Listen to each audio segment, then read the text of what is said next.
We'd like to bring Senator Orrin Hatch to the stage, now in his 7th term as Utah's senator, one of Utah's senators. He is the most senior Republican in the Senate, author of some of the most far-reaching legislation in recent decades. Senator Hatch is a seasoned and distinguished public servant.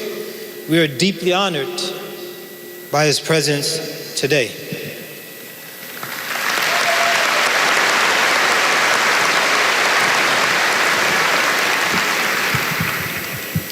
Wow, Reverend, that was really good. It's hard for this poor old senator to have to follow that, is all I can say. Well, ahead of the first fight with Sonny Liston, Muhammad Ali stood before a crowded pack of reporters and told the world unapologetically who he was. "I'm the greatest." That's what he said. With this simple proclamation, Ali took the pen of history and wrote his own title in the textbooks. He was not Muhammad Ali, the prize fighter, or even Muhammad the world champion. He was Muhammad the greatest. Ali's doubters dismissed this declaration as mere braggadocio. But Ali wasn't talking trash. He was speaking truth. And he was, in the world of boxing, he truly was the greatest.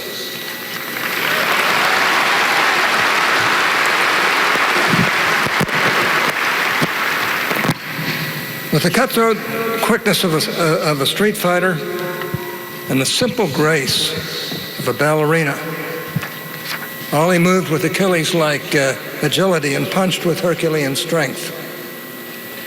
But to assume that Ali's greatness stems solely from his athletic prowess is to see only half the man. Ali was great, not only as an extraordinary fighter, he was a committed civil rights leader, an international diplomat, a forceful advocate of religious freedom, an effective emissary of Islam. He was something. He was caring as a father, a husband, a brother, and a friend. Indeed, it is as a personal friend that I witnessed Ali's greatness for myself. I first met Muhammad Ali 28 years ago, almost to the day, to this day. I was in my Senate office, and an assistant called in and said, "You have a visitor outside." And I was really surprised that it was none other than the champion himself. The friendship we developed, I think, was puzzling to many people, especially to those who saw only our differences. I might say that,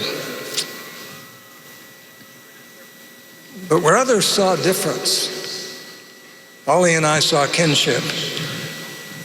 We were both dedicated to our families and deeply devoted to our faiths. He took Islam, and I to the Church of Jesus Christ of Latter-day Saints.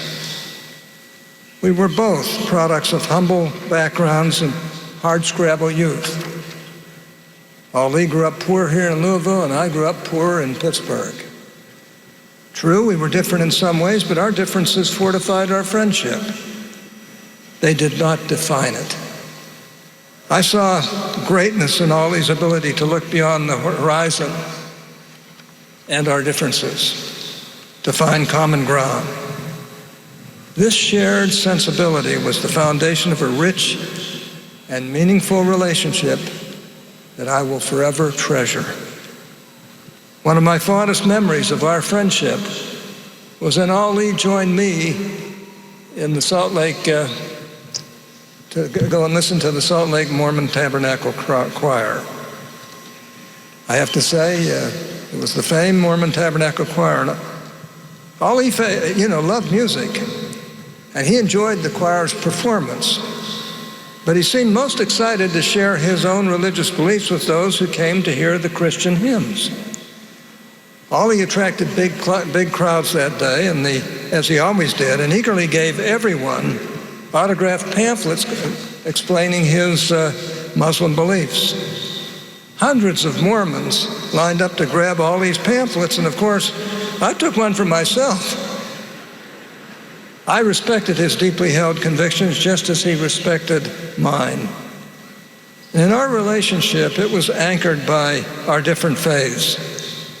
Ollie was open to goodness in all of its diverse realities and varieties. On another occasion, I took Ollie to Primary Children's Hospital in Salt Lake City.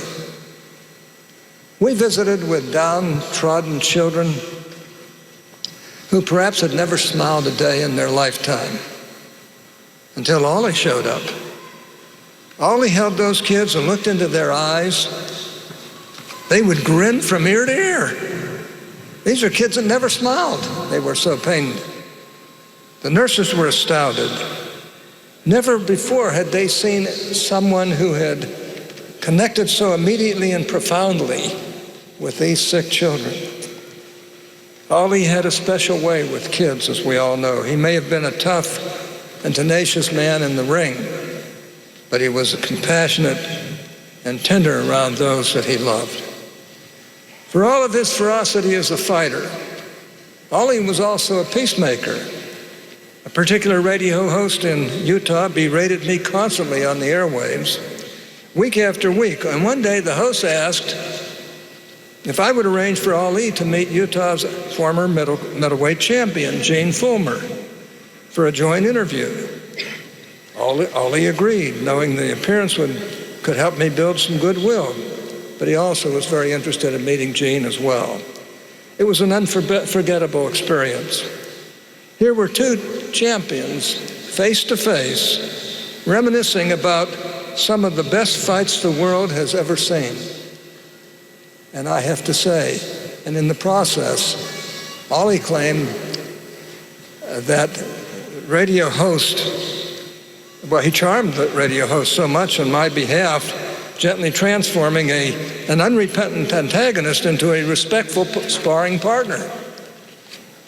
So dedicated was Ollie to our friendship that he joined me on the campaign trail during several election cycles. He came to Utah year after year to raise funds for a charity benefiting needy women in jeopardy, and families in our state. Ollie didn't look at life through the binary lens of Republican, Democrat, so common today. He saw worthy causes and shared humanity. In Ollie's willingness to put principles ahead of partisanship, he showed us all the path to greatness. And I'll never forget that greatness, nor will I ever forget him.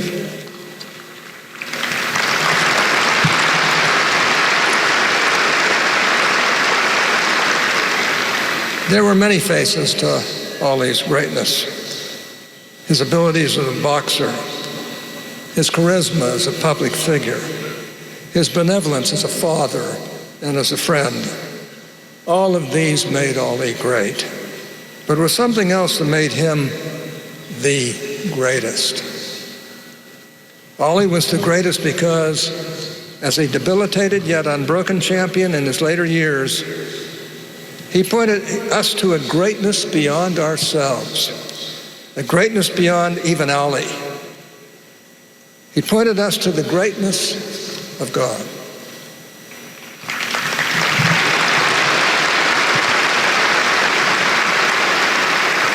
God raised up Ollie to be the greatest fighter in the world of all time. Yet he allowed Ollie to wrestle with Parkinson's disease, an inescapable reminder that we are all mortal and that we are all dependent on God's grace. Ollie believed this himself. He once told me, God gave me this condition to remind me always that I am human and that only He is the greatest.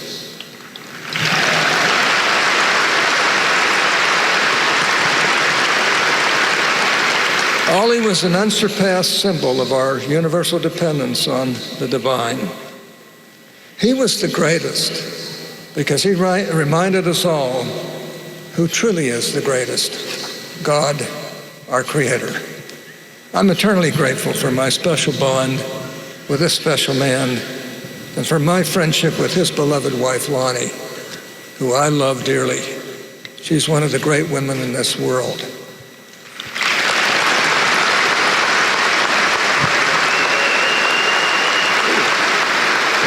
She was dedicated to her companion to the very end, and boy, I know it. I pray that all may rest peacefully, and that Ollie will rest peacefully in the presence of the greatest of all, even our God. I can bear testimony that I believe in God. I believe that we're here on earth for a reason. I believe that this earth life is a time for us to do what's right for God and for our fellow men and women.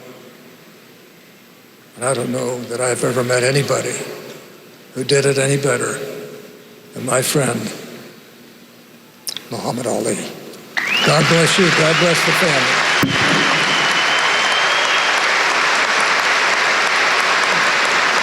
Senator Orrin Hatch of Utah, the senior-most Republican in the U.S. Senate. Modesty, perhaps, prevented him from saying one more thing that bonded him to an athlete like Muhammad Ali. As a youth boxer, Orrin Hatch was 11-1. Orrin Hatch, as an adult, wore with great pride his friendships that would normally surprise people. If you know anything about Orrin Hatch or the background he was from, the late Senator Ted Kennedy was a dear friend of Orrin Hatch, and on